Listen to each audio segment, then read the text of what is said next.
So the dreams, for example, are actually our unconscious thoughts trying to merge within our consciousness to say, hey, look, out the corner of your eye today, something happens that could have, if you were aware of it, might have been traumatic to you. So I'm going to teach you to forget about that, but ingrain it into you so that therefore you don't have that trauma. So if you don't get REM sleep, your emotional regulation is severely impaired. Welcome back to the Open Up Podcast, into episode 104 with Myron Mcphilimey. Brother, thank you for doing this. No worries, man. Thanks for inviting me on. I really appreciate it. So, sleep scientist, health consultant. Before we jump into your story, can you give a quick overview of what it is that you do? Yeah, sure. So I work for a company called Cardiorespiratory Sleep, who are a holistic healthcare service, essentially. But our primary focus is on sleep diagnostics, respiratory diagnostics, and working with individuals who have cardiac disease.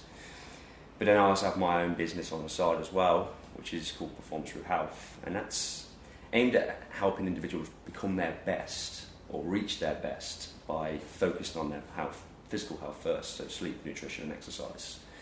That's been going for about a year now, and I'm really enjoying the journey.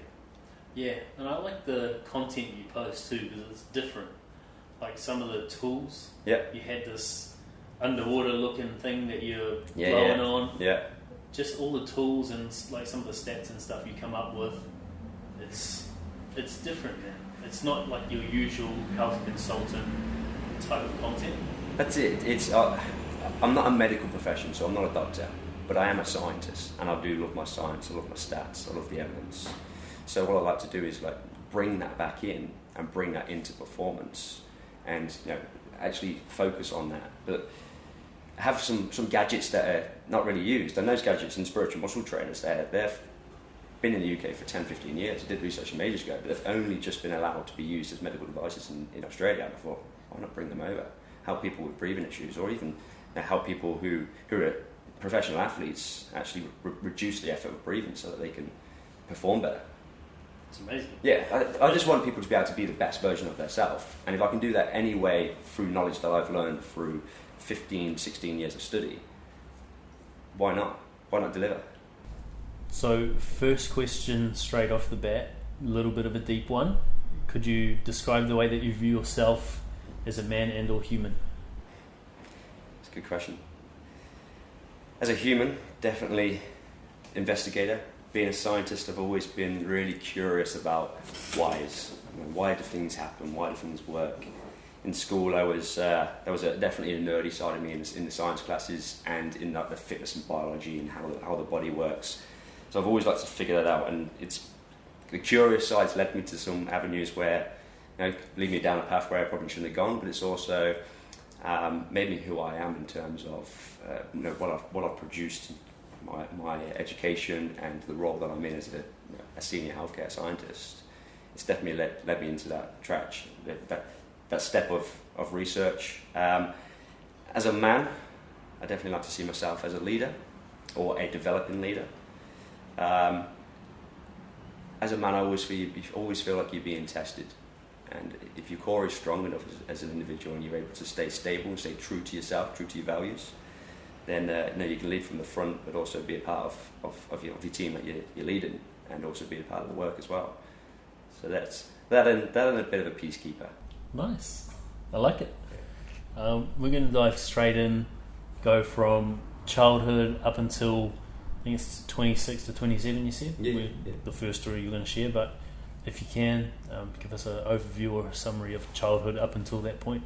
Yeah, sure. So I was born in Coventry in the UK, which is a centre that is 3 hours drive from any beach, any ocean. So you can imagine when I moved to Perth, how I felt on that Scarcity beachfront. It was incredible, but I was from a family that's not a wealthy family that's split up very early. When I think I was 2 years old, perhaps my dad left. My father had an affair, and from what I knew, that he just kind of left. Still had contact, but he was having to deliver on his life. He was having to create his own way in life as just on his own. And my mum was a single mum for 3 or 4 years, struggling to feed me and my brother. And so I was I guess I think my escape was always sports. Like, as a sportsman, absolutely loved all kinds of sports: football, rugby, ice hockey, anything that was high impact, and I was strong and fast because I wasn't the most skillful of players, but I could beat people to the ball, I could push people off the ball, and so I enjoyed that kind of masculine energy sort of thing. I went to an all-boys school, had a lot of good friends who were good rugby players, again, good athletes and stuff, and when I was 11 years old, I was just moving into senior school. I remember the Sydney Olympics, Sydney 2000. And because I love sports so much, I remember being sat there, and it's September 2000, just moving to school. I was like, really excited about becoming an athlete and going to a sports college. And I watched it and I thought, Australia looks amazing for sports. All these fireworks going off. I was like, what's this Olympics about? It's like all these amazing athletes come together to compete at this one thing every 4 years. And I said to myself, like, that looks amazing. Australia's amazing. Then the following year, my brother got to go to the rugby team, so he went to watch the British Lions over here. Wow. And the school paid half, and my parents managed to find half the money and funding, but I never got to go. So I was always there, kind of a little bit of a jealousy in there, like, I never got to go to Australia, it's always where I wanted to go. And then England won the World Cup in 2003. Yeah, So, that's right. So you can imagine 11 years old, 13 years old, 15 years old, I've got 3 significant things there about Australia in my mind, about sports and who I am. I said to myself one day, I want to be a sports scientist, I'm going to go and live in Australia. It's 15 years old. And that's just a vision that I had. So then when I went to university, did sports sciences, during that period there was some, my first mental health issues actually occurred when I was in university. Too much drinking though, so I was going out 2-3 times a week and not really focusing in on the work. I was more focusing on the women and the drink, and I think that hit hard home. There's quite a bit of depression there, and I struggled for a little while with that. But then did a master's degree and focused more on respiratory sciences, and then moved on to training to be a clinical scientist. And at the time, I had a girlfriend, and we were together for about 3 or 4 years, and she'd always wanted to go travelling, but because I'd got this real good offer to be one of these next up-and-coming scientists and in the NHS as an offer as like a graduate program. I was like, I can't turn this down. This is a huge opportunity for me. So I said to her, you go and do travelling, do 6 months. I'll set up the house. I'll run the place out. I'll make sure we've got a career. When you come back, let's think about getting together properly. And she never came back. She moved to Australia and never came back. So how do you move through that, man? Was that her letting you know that she wasn't coming back, or? So it was, the first 4 months of it was tough. Obviously I'm just here on my own. All I can see is social media, her enjoying herself. There wasn't much contact because she was in Asia. It was maybe like once a week that we caught up, but I trusted her that nothing was going to happen.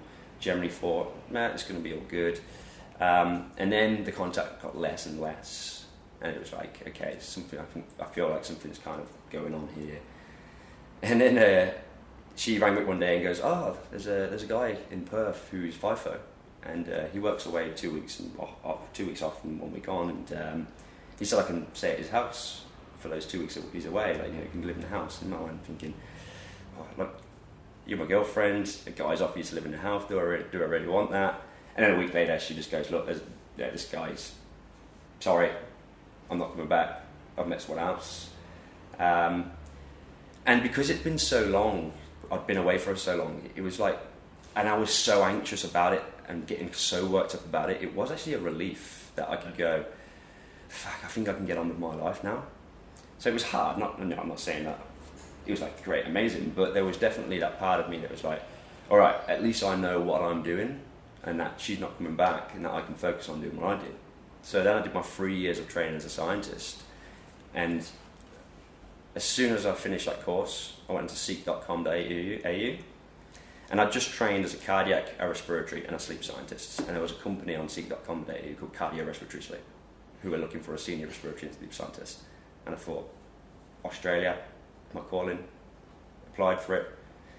There and then, 6 months later, get a no, I've got a visa and I'm on my way to the other side of the world on my own. So my mum saying, family, goodbye. I'm going to do what I've always visioned I've wanted to do. So see you later. Stars aligned, man. Yeah, it was incredible to actually just out of the blue just think I'm going to just go on a job search in Australia, and the first thing I do is type respiratory scientist and it's cardiorespiratory sleep, and I've just finished training or just finishing training as that role. It was a calling, 100%. That's amazing. You touched on having depression at some point, and then, like, obviously, with your partner not coming back, when you moved over, did you still have depression, and was there any hint of there being the limiting belief that you weren't enough? I'd gone through. So we split up when I was in my mid of my first year of training. And then throughout that training, I had quite a bit of an ego inflation because I was learning so much new skills. I was training with some of the best doctors in the UK. I was being trained by some of the best lecturers in the UK. I was one of the rising stars, so I felt unstoppable. Yeah. I actually felt incredible. And that's what kind of, like, there was never in the back of my mind that I'm not going to move to Australia and it's going to be okay. But when I landed, I didn't know anybody. I had one guy who was a FIFO worker, who was a close friend from university, who said, look, I can put you at my cousin's for a little while. So I had a week at his and then found a place, a rental in Scarborough, and I ended up just staying there. And I thought to myself, like, okay, what am I going to do? How am I going to meet people? So I put myself in a position to just go to the beach every single day for the first week, because I only had it 1 week before I started work. But then when I got there, I was like, how the fuck do you do this? How do you meet new people? Like, just walking up to random people on the beach, is that going to be a bit strange? So there was this kind of like doubt in your mind all of a sudden, but I managed to worm myself into a way of a few guys who were chucking a rugby ball around in the water, and I just got caught with them and then went out for a few drinks, and Tinder and all those sort of things. I was on those and met a few people, and then I ended up meeting a group of mates, and one of my best mates, Ruben, after about 2 or 3 months of being here. And I think we went out every weekend, and I'd just become this guy. Like, I felt like I was on holiday. Like, I didn't really have any mission in my life. It's like, let's go out and party all the time. Let's just go and enjoy it. Have a year of enjoying yourself, just discovering who you are and everyone else is. But that led down a horrible path. It led down a path of chaos and disorder and destruction. Of getting into a group of party people, strippers, out with these girls who were gorgeous, attractive girls, but all they were doing all the time was drinking and taking drugs, and it pulled me away from who I was. I was no longer this person who was into sports and fitness anymore. I was this guy who was into partying all the time and going to these penthouse parties with all these businessmen, and really thinking you're enjoying that, thinking you're on this big old deal, but that all went wrong one day. After about 6 months, the guy who I was living with, who was an alcoholic, he all of a sudden just packed up and just left, didn't tell me he was leaving, deleted me from social media, deleted me from everything, didn't want to be in my life again, never gave me a reason why. The next day, my car blows up. So I'd only come over with 10 grand, and I spent 5 grand on the car, and that car blew up pretty much straight away. And the guy who took it to was like, the guy sold you a dodgy car. Then I found out the girl who I was seeing was a prostitute, and then I got sick. Physically sick, so neck to toe I was covered in psoriasis. Wow. Thick, black, red. I was ashamed of what I looked like. Being a person who's into fitness, into how the body image looks, especially my dad was a bodybuilder, to then all of a sudden be red raw in this rash. I just went into the spiral of just horrible depression. And it was just disgusting. I can remember being sat in my room that I had, and I couldn't really get the internet in the room the bedroom I was living in, so I was just sat there with just me and my thoughts. And all of a sudden one night I was there, like, I actually had a thought, like, is it worth being here in Australia? Is it actually worth being here at all anymore? And all of a sudden this anxiety just came on, this horrible anxiety, and I just could not shift it. And I spent 6 months trying to shift this horrible anxiety. And then I met another girl as I was kind of coming out of it, and I willingly dated a stripper. And she made me feel like the best person in the world. Like, I was best at sex, I was the best man she'd ever met. within a space of 3 months, building me up to be this incredible person, and then one day it's just like destruction. It's like, who the fuck are you? Who are you? She'd learned everything about me, about my relationship with my dad, about who I am as a man, and used everything against me to turn me into this little tiny thing. I remember being on my knees one day, like, with her arguing with me, and I just wanted to say, like, what can I do to make things better? Like, I was always the nice guy, trying to please everybody, especially when it comes to women. I was always that person who was really trying to, because of what happened with my father, having from what I perceived then, having an affair and breaking up, I was always fully committed to a woman straight away. Like, I would never ever cheat on you. You're my number one. Put you on a pedestal. I've got to look after you. You've got to make sure of that. And like, they don't want that. Yeah. They don't want that. But that just made me like this big. And I was stuck in a rut for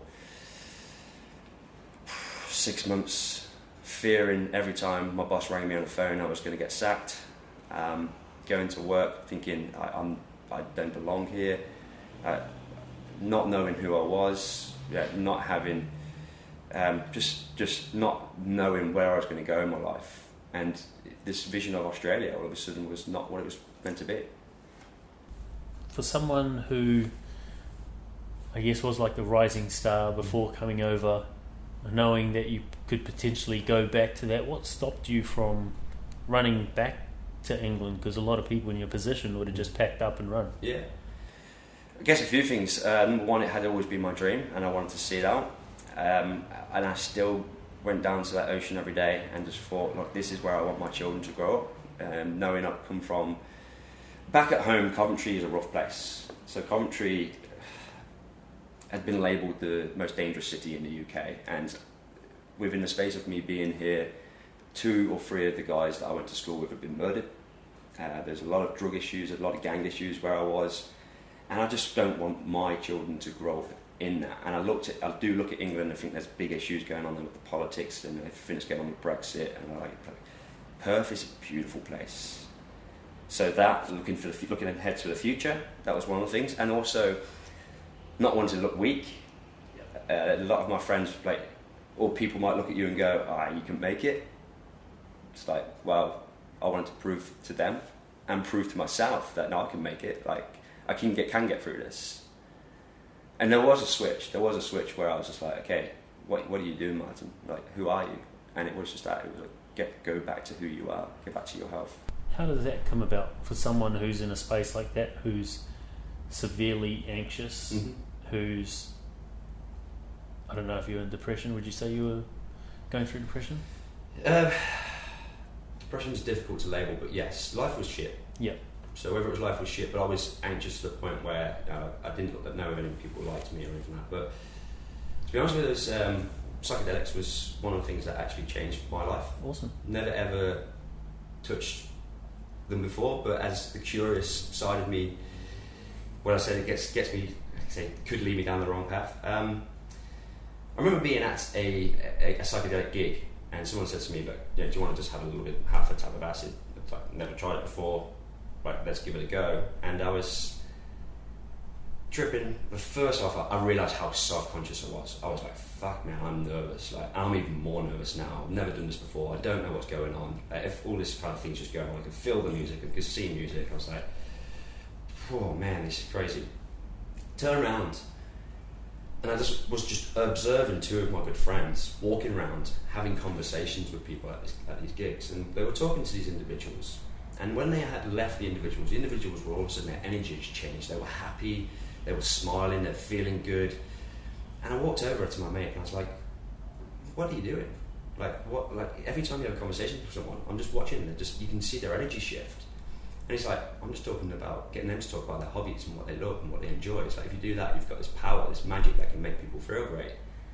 And then all of a sudden, I went on this trip where I thought, this guy was Jesus. And I thought I'd met Jesus. And I was like, fuck, I'm tripping balls here. I think this guy's Jesus, and my friends are his disciples. Maybe that's what Jesus was doing. And that's what he was doing. And I'm not religious at all, but that changed me. And I realised that all of a sudden I had the power to do that. And I started doing that at that gig. I was like walking up to people who were kind of like this, closed up body language. And was like, oh yeah, how you going, mate? Like, you fucking start talking about them, what do you enjoy, blah, blah, and you can see their body language change. And that's when I realised that I had this power. And that's when I realised that I actually started this journey that I was, it started my journey to heal myself, but also realised that I was a healer, and I always have been a healer. That's pretty cool, man. That's good self-awareness for someone who is in that position mentally. That's pretty cool. So how do you then go from this point of severe anxiety to having this sort of revelation that causes self-awareness for you to see that how self-conscious you were, but to also give you the revelation that you had the power to heal others and in turn heal yourself? Like, how do you start working through some of the stuff that you've been through? Going back to how have I always got through everything? I'm a smart guy. I've always been into intelligence, so read books. Started reading into psychology, started reading into spirituality, started reading how to raise your self-awareness, raise your level of consciousness, so Power and Now, all those sort of books. Started reading that and studying that, and I think I spent a good year hid away from individuals, developing myself, reading self-development books, reading all these different books, going back to who do I want to be, creating a vision for my life. And I remember going to a pool party, and I hadn't been with the crew that I used to hang around with for about a year. And I went to this pool party. It was Australia Day, and at the time I was really self-conscious about going bald, so I shaved my hair off. And when I went there, from all the work that I'd been doing, all of a sudden everyone was attracted to me, not just physically, but I could feel they were attracted to the person I had now become. Like, I'd actually become a man. I'd gone through this almost like this death of who I used to be, to having this rebirth of who I want to be. And that, it took a lot of work. I mean, a year's work. I was with the relationships I studied. I didn't have any girlfriends for a year, but I studied women for a year. Studied this psychology. How do they work? What do they want? What do they want from a man? So they don't want a man to give them everything. They want a man to be themselves first and invite them onto their journey. So studying relationships, all of that, it worked for me. And then, creating that vision of what do I want next, having that goal, and then starting just to meet those goals. But the first thing I did was got myself in the best shape of my life. And I don't know if you've seen my Instagram. Yes, I have. So very good. That was So that was the day. It's like I set myself 12 weeks. You're going to get into the best shape you've ever been into, and that's going to start you on this different journey of who you are. So I just went back to who I was previously. I integrated that child back in. That's awesome, man. You spoke a little bit beforehand about values in creativity. How did you use those to bring you back? Yeah, so I've always been into trance music, always been into dance music, psychedelic trance. And one of my mates said to me, a good friend Josh, he said to me, like, you've never learned to DJ, why don't you learn how to DJ? And I was like, wow, I've just never really given it the thought. And he goes, well, by the way, I've got you a gig in 12 weeks. Here's my gear. You've got 12 weeks to learn. I was like, okay, here's a challenge. But what that did is learning, having to put myself into that position, creating that tension where I had something, an end goal that I had to reach. It created this, almost like this magic of just creativity, that I was learning new skills, learning and harnessing parts I never thought I was always a logical individual, science, facts. But because I opened myself up, and I think psychedelics kind of do that as well, they start to harness creativity a little bit as well. So there was a couple of times where I kind of delved into that a little bit. But learning a new skill, all of a sudden you realise that you've got a lot going in your brain, and so all of a sudden these new ideas form. And what happened was I had a dream one day. I had this dream again. Jesus came to me in a dream, and a bolt of lightning and this pyramid appeared in this bolt of lightning, and it was like I was at the top of that pyramid. And I woke up, and it was about 12 a.m. at night, and all of a sudden it gave me this thing of Maslow's hierarchy of needs. It's like physiology, relationships, and I was like, I think I can. That's what I've been doing to get my whole. It's like I've gone back to my basic needs, and then at the top is who you truly want to be. So I spent that whole night creating performance through health. That's where it came from. That's where my business idea came from. Physical health, mentality, relationships, network, authority, vision. That's cool, man. That is really cool. And you said beforehand that you spent that year studying, understanding psychology and different sides of the aspect of like living. You mentioned you're trying to figure out in that process over that year your why. What is that why? The why? The why is, it's service. It's like, I'm here for, I've been given a gift. I'm a smart guy, I love health, and I love helping others. It's like, I've got these free tools that make me feel fulfilled in life. Why don't I give those? I've been given a blessed gift of those three things. Why not deliver? Why not always do that? So every day I'm always trying to look for just to do one thing for an individual that can change them. And I might just be walking past and just smiling in the street and just seeing them all of a sudden smile, and that just gives me that bit of energy inside and says, you know what, you might have just made that person's day by just doing that. And that's where it started, and I just started to serve people. And again, that's what performance through health is. It's there to get people out of what we can be in, out of that destruction and that chaos, and give them the steps and the goals to take to pull them out of that and just do what I did. It's awesome, man. I guess before we shift gears and get into like sleep science and what you're doing with performance through health, for anyone who is in the position you were in, going through severe anxiety, do you have any advice for someone who's looking to step out of that state and into like a more powerful state like the one you're in now? Yeah. Go back to your values. So whenever there's a flood, you need to build the ark. And your ark is your values and your life philosophy. It's like, what do you truly believe in? How would you like to be treated by individuals? Write those down. I've got a necklace here. It's got integrity, ambition, respect, and trust on there. I created that for myself and I wore that around my neck. And I thought, you know what? If I stay to those values all the time, that almost gives me that grounding. And if you stay in your values and someone annoys you or pisses you off, you tell them. You create your boundaries. And then if you tell them once and they don't listen, if they do it again, you remove them from your life. So if it's someone in your life that's causing you anxiety, then you need to speak your word from your values and speak your truth. But also another thing is creating structure in your life. So Jordan Peterson always says, clean your room. Yeah. My number one thing would be is structure your sleep. Go to bed at the same time, get up at the same time. And then just make small little goals. One little goal that you can achieve. Break it down to a point where, if it's too difficult because you've got this big vision here and you can't go to it because it makes you nervous, break it down to a small little step. What can I do right now to take myself one step closer to what I want in my life? It's powerful, man. Thank you. It is. Let's switch gears. We'll move on to what it is that you do professionally. Yeah. And seeing as this is like the first episode of like our expert series, delving into professionals, experts in their field and what they know. What do you do and how does that relate to mental health? So I, obviously sleep, a part of my healthcare science role is sleep. And sleep is fundamental for absolutely everyone. It's something that we have to do for 8 hours every single night, otherwise our health is does deteriorate regardless. So I run diagnostic tests and look at the results and treatment modalities of people with sleep issues. How it relates to mental health is that if you don't get sleep, you have one night bad sleep, you notice the next day that you feel grumpy, you feel tired, you feel different, right? Can you imagine if you got that consistently and you continuously feel like that? What happens is that because you don't have the sleep, you actually don't have the awareness that you're like that. You become that individual, you become that grumpy person, that reactive person. It actually changes the brain.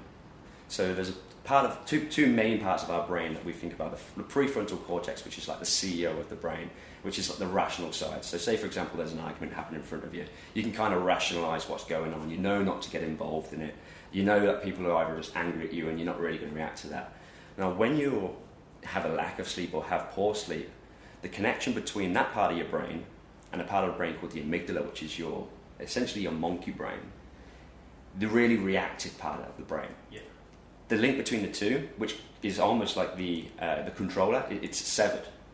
So you become more reactive from that monkey side of your brain. So you're very sharp. You're very kind of you believe that everyone is out to get you. You actually become like a bit of a victim. You start to see people's emotions differently. So there's studies that actually suggest that you can no longer read emotions as well as you could do if you did have sleep. So you can't see facial expressions as well as you can do. Behavior changes because the levels of dopamine and serotonin in your brain completely change. So therefore, you're more likely to take risks. You're more likely to get involved into drugs. You're more likely to get involved into gambling. All that sort of stuff where you're trying to find a high because your brain chemistry is completely changed. So there's a lot within sleep. When we're awake, we're essentially going through low levels of stress. Now, have you heard of the Tao Te Ching, the Taoist book? I have, but I have no idea what's in it. So in there, Lao Tzu, who is let's say the guru of the Taos, one of the laws he talks about is that there's always action, and then the opposite is no action. When we're awake, we're always going into action. Now, when we're asleep, we get the rest and recovery, which is the non-action. So if you don't have that non-action, you're constantly on the go. You're continuously overstressed. A lack of sleep is exactly the same as feeling stressed. So you've constantly got cortisol in your body. You're always on edge. Damn. That puts it into perspective. And hearing you talk about the severing between the prefrontal cortex and the amygdala, and the importance of that and being reactive, I'm sure as a sleep scientist, you get people who have very minimal sleep tell you that they don't need like the recommended sleep, that they function really well. Yeah. Is it possible to function well? Or is it just them adapting to that? It's, number one, yes, that's how you feel. So you believe that I'm okay. This is how I've always been. Number two is because you're constantly in that stress mode, your sympathetic nervous system's kind of overactivate a little bit. Now, our parasympathetic nervous system, which is primarily to do with the vagus nerve in our body, the vagus nerve is the detecting of how your body feels. Something called interoception. It's like an eighth sense. It tells us how our organs are feeling, it tells us how our heart's feeling, and it's almost sending signals back to the brain to say, okay, you need to slow down. Well, because that vagus nerve is not activated when you don't have to sleep as much, you get what's called a lack in vagal tone. You become less body aware, and you become less self-aware. So poor sleep spoils self-awareness. So you think that you're okay, but it's because you don't know that you're not okay. Yeah. But then when someone tells you you're not okay, you get reactive. Yeah. So they're quite difficult patients to work with. And because of, you've got to be careful with the language you use. Yeah. You've got to be very empathetic. You've got to make sure that you're not, especially being quite a broad, bold guy, I can't be dominant. I've got to kind of be a little bit on the undertone. Yeah. But it's so rewarding when you see I'm sleeping better and it can change. The individual completely changes, personality changes. Yeah. On that note, is there like a recommended minimum and maximum amount of sleep? Look, everyone should be getting between 7 and 9 hours. Okay. Now, if you get less than 7 hours, there's always going to be some kind of performance or health detriment. Yes, let's say 6 as a minimum, because starting to go below that, then you are definitely going to be getting some concerns. But what you can do if you only get 5 or 6 hours at night time is you can have naps, and that will improve or reduce the risk of cardiovascular events or reduce the risk of getting those issues within the brain chemistry, because that's almost like a refresher. Yeah. But also mindfulness and meditation can also contribute to improving that as well. That's cool. Are you someone that naps? Not particularly, no. I've tried to do it, but I have a real hard time trying to get myself to sleep during the day. Yeah. Have any tips for someone who's looking to go down that route, who has, like Brendo from Perfect Fam, who has like midday free to nap? Yeah, well, look, when your job is you've created your job that you can do whatever you want in your life. Like, you can get that opportunity, and Brenda's doing an awesome job at creating that for himself. But for those individuals that have to go for work throughout the day, it's like you do want to try and keep it scheduled. Now, if you'll wake up in the morning every morning and you're feeling shattered, it means you're either not getting enough sleep or your sleep quality is poor. And that means it needs to be looked at or it needs to be you need to have a conversation with someone. If you are going to have a nap, then I would make sure that you have that nap before 1 or 2 if you're going to be sleeping at night time. They can be refreshing. I would not have it for more than 30 minutes because you don't really want to be going into deep sleep. And the way that we have this pressure to sleep throughout the day is that we actually get a build of what's called adenosine, which adenosine is a breakdown of our energy molecules into the smallest molecule. And that adenosine actually then starts to turn the brain off and inhibit parts of the brain. So do you know when you feel lethargic and you can't really pay attention to sort of things? That's because you've got a high adenosine load. But when you sleep, that gets cleared out. So what happens is you have a nap, that pressure to sleep then all of a sudden drops again. So then when you go to bed later on, you don't feel as if you're as tired, and you can, okay, I'll have an extra 2 hours up again tonight. Yeah. So you just touched on sleep quality. Mm-hmm. Obviously, there's like deep sleep, REM sleep. Yep. Could you define different stages of sleep and the importance? Sure. Yeah. So there's non-REM sleep and there's REM sleep, just like you said. Now in non-REM sleep, there's 3 stages. There's stage 1, which is very light sleep, and that's where it's kind of drifting off. And if someone said your name, you'd wake up and you'd hear it. Yeah. Then there's stage 2 sleep, which primarily has this little electrical burst of activity in your brain called sleep spindles and K complexes, and they're involved in storing memories and also protecting our brain from waking up from disturbances outside. And then there's deep sleep, which is stage 3, and that's all to do with slow delta waves what occurs in the brain, and that's pretty much where consciousness is switched off, and you could probably shout and scream and people wouldn't wake up. Then there's the REM sleep side, which is all to do with dreaming. The actual activity in the brain increases, and you get these rapid eye movements occur. Now, in REM sleep, that's when we start to regulate our emotions.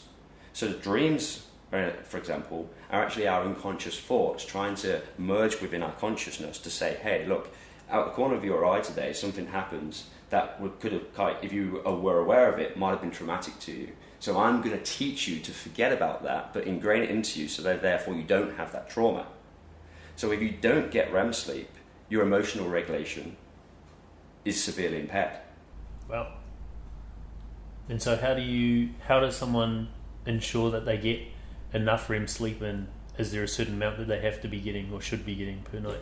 REM sleep occurs roughly every 90 minutes to 2 hours, and it's primarily later on in the night, early hours in the morning is when you get REM sleep, and that's when you start to you'll wake up in the morning, you start to realise that you're dreaming.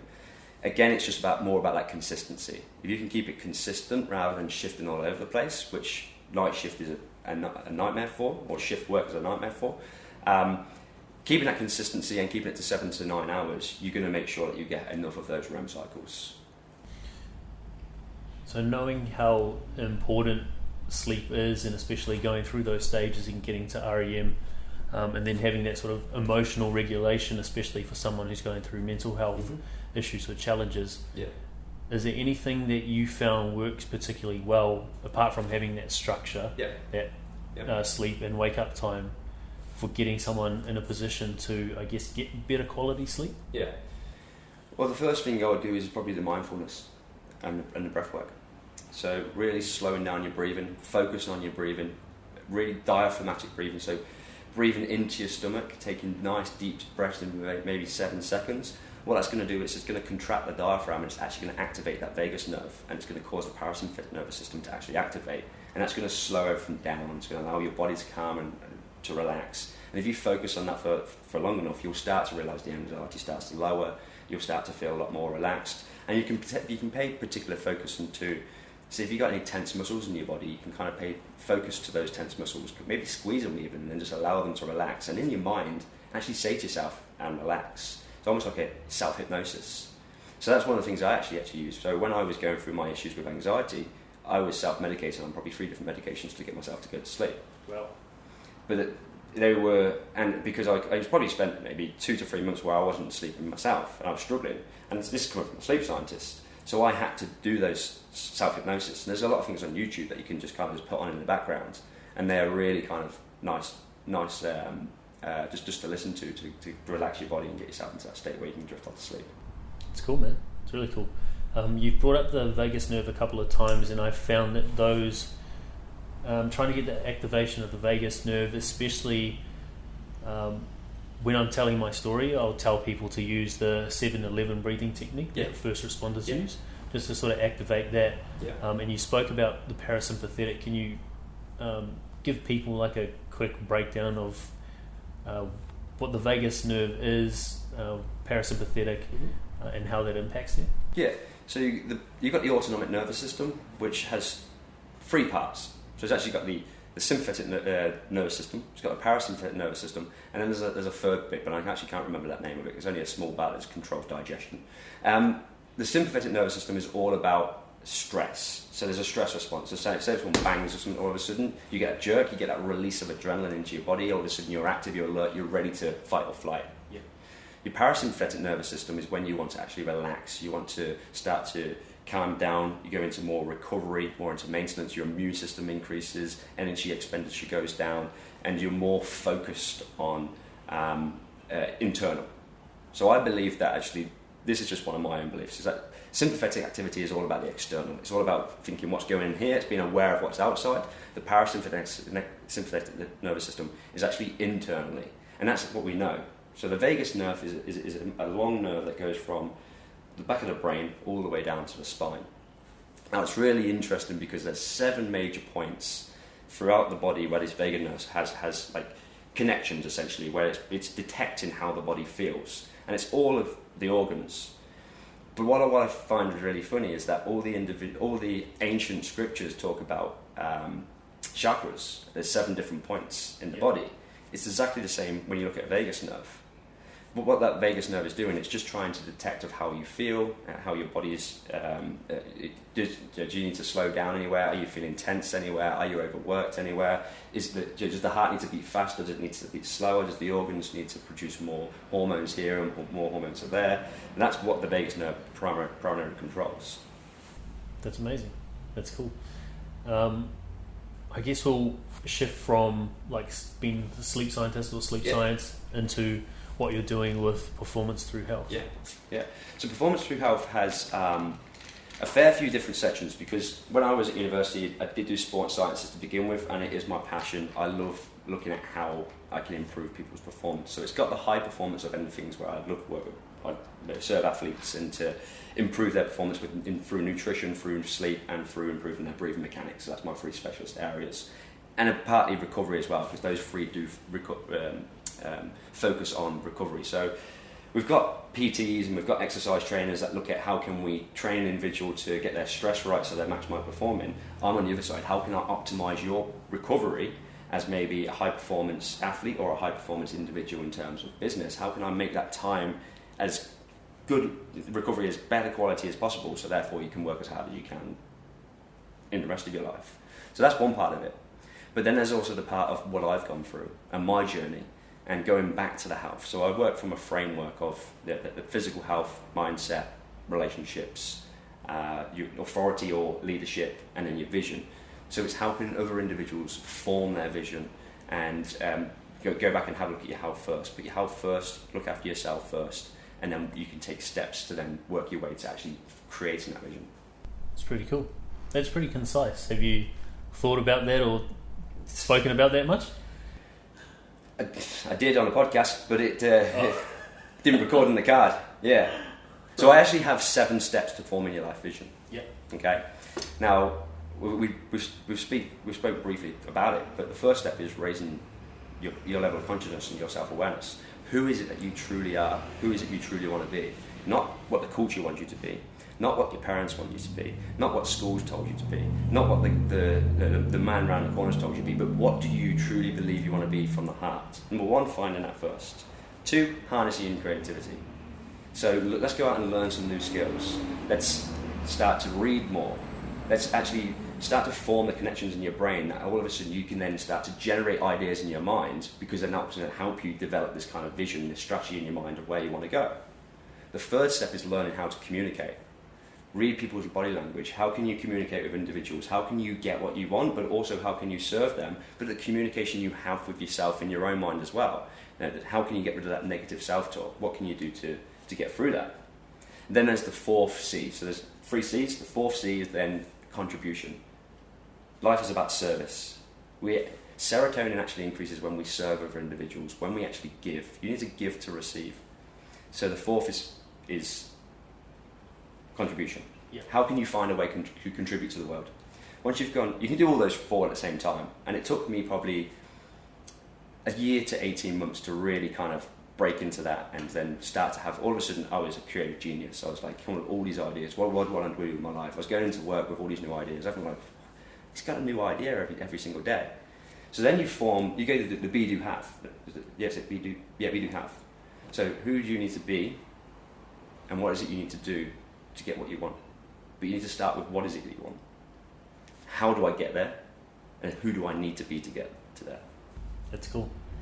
And like going through some of those, figuring out who you are, first of all, raising consciousness, getting that self-awareness, so important for anyone, but especially someone going through mental health challenges, because usually when you're going through those challenges, you have no idea who you are or why the hell you're thinking or feeling the way you do. Therefore, like raising your consciousness, getting to a point where you're aware of what it is that you're thinking or feeling, super important for someone going through that. Next, creativity, such a beautiful outlet to express ourselves. Obviously, like in this culture, people get shamed for expressing themselves if it's out of the norm. And it's really sad, and people bow to peer pressure so that they don't allow themselves to express authentically or genuinely. And usually that's like through a creative outlet. Well, creativity, look, you've pretty much created whatever you wanted to create through doing this. You created this, and it's amazing. And it's come from a vision and a purpose and what you want to do. Okay? Now, the first lines in the Bible, and I've never been religious, but because of these experiences I have, the first lines in the Bible is man is made in the image of God. Okay? So I said, right, if I'm going to believe in this, if I'm actually going to study this because of what's happened in my life, I'm going to read into it, and I'm going to go, okay, remove all judgment of my past, of what religion is, and let's read this. Man is made in the image of God. What does that mean? God is the divine creator. If you're made in the image of God, you are the divine creator. You can create whatever you like. Would I want to believe in that? Well, if I believe in that, is that going to serve me? Yes. So why not believe in it? Like alchemy is just believing in what you want to believe to create what you want to create. We can create our own beliefs, and that's now my belief, is that I'm made in the image of God, the Imago Dei. That's amazing, and I love the fact that I am is emboldened throughout the whole Bible. Like how powerful those 2 words are. Like God is that ego, right? I don't think God's ever referred to as God. He's referred to as I am. And if we are made in the image of God, then we use those 2 words, I am, to manifest whatever the fuck we want to be. That's it, man.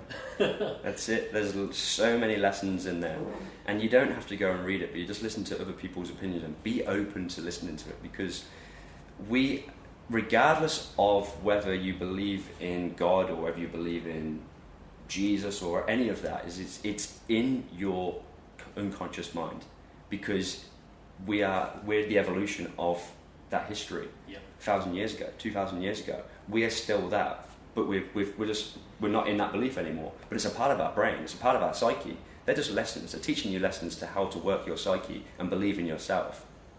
That's it, man. It's just what somebody believed at the time was the best way to communicate. Like you said, communicate. Just a language. Science is a language.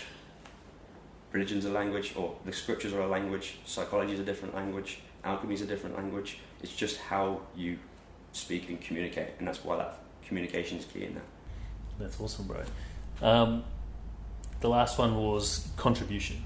I think that's probably the biggest part. People feel like they're not enough, not worthy, and they're not, I guess, contributing to the collective, whether it's their family or the human species in general. And so figuring out who you are, what you want, what you have to do to get there, and then contributing to the collective, both genuinely and authentically. I think that's the only way to live your life and be truly content with it. I remember when I was going through my journey, I was listening to Jordan Harbinger on his podcast. I like him. And he set a challenge. 30 days, you've got to go out and you've got to give as much as you can to everybody without any expectation. It's like, if you see someone struggling to cross the road, do it. If someone asks you to do something, do it. If you see someone struggling with anything, support them. Give someone a smile. Freely do that as much as you can. When I did that, I got so much in return. Gifts, I got invites to parties, got opportunities to go on podcasts, and I was like, wow, Whereas before, the old Martin, Mr. Nice Guy, was being nice to individuals to try and make sure that they're nice to you. It was like covert contracts. But then when I was able to get over that and almost kill off that bark of that old guy, of that person, and actually truly give my purpose and give my truth and give my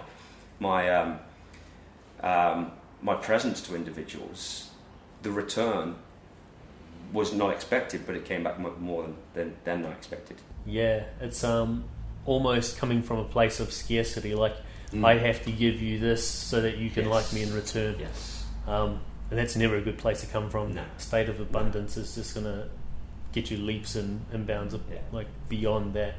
And I've seen that as well. Like people ask about the podcast and people giving back to me, and like why I'm not trying to take too much more, why I don't hold grudges against people who don't return the favour. It's the same thing. Like I do this because I genuinely love it. Like I'm doing it because I want to help people, not because I want something in return. If I was doing it because I want something in return, I could be salty about a lot of shit. Yeah. But like that's not the point of it. So like you can't hold grudges against someone if they don't want to return the favour, because they just might not be in the best mind frame to do so. Yeah. When I was leaving school, my headmaster said two things to me. Not just me, so that's to the whole school. Don't loan people money, give it to them. And when you're on a bus and you stood up, just bend your knees. So I always reflect back on that, and I always look back and go, he was just saying, like, you're going to spend your life chasing people if you're always expecting something in return. And the second thing was just all about balance. That's cool. Couple questions, Brian, we'll wrap up. Knowing everything that you've been through up until now, what would you say the quality of your life is like now? I'm the best I've ever been, honestly. Yes. I'm the most powerful I've ever been, the most creative I've ever been. I feel godlike. No, I'm aware that there's always that chaos around the corner, and there's a part of my psyche that kind of is like, okay, I'm aware that anything could happen at any time, but that is meant to happen for a reason, because I'm living my purpose, and if it happens, I'm meant to be taught those lessons. I'm meant to be grateful. I'm meant to sit down and reflect on those things. So I do feel powerful. That's awesome, man. I haven't met too many people who openly express that. Like I express that I believe I'm going to be someone scribed into history, like Lao Tzu or like Socrates, someone like that. Yeah, I believe, like no part of me doesn't believe that. Yeah. And it's cool to hear or have someone else like express themselves freely without worrying about people trying to drag them down or make assumptions. And I don't mean it in an arrogant sense at all. I don't mean I'm the best or anything like that. I mean it in a humble way that's like it's coming from a place of love. Yeah, and I think in that and me figuring that out for myself, I always had resentment towards Kanye West because of how braggadocious he was, how outspoken he was about how great he was, but now I can just see that he just loves himself enough. He's doing the work. Yeah, he just loves himself enough to put himself out there. Yeah, and why shouldn't people do that? Yeah. Because it's only yourself that doesn't allow yourself to do that. And if you can do that, people can see you at your best, right? Yeah. And then all of a sudden you've got a world where everyone is at their best and being their best and serving each other. So if you're out there and you are struggling, believe that you will get to the point where you can do. You have to do the work. Yes. What are you most grateful for right now? Definitely this opportunity. This has been a great conversation. I've opened up on a lot of stuff. So the open up podcasts in general is really grateful. But yesterday it was a big reflection of just me being here in Australia. Now with the weather changing again, being real amazing. I've been grateful for everything, every single step that has taken me to get me here. From my parents, from the study to the fact we've got planes, the fact we've got the ocean. All of that yesterday just gave me this massive sense of gratitude, and I just felt incredible. That's awesome. And England winning. Yeah, I was waiting for it. Oh, hey, this little piece of me inside is just breaking every time someone brings it up. It's okay. We will bounce back, New Zealand. Last question. If you had the chance to put a message on a billboard somewhere where you know thousands of people would see it every day, what would that message be? Wow. That's a good question.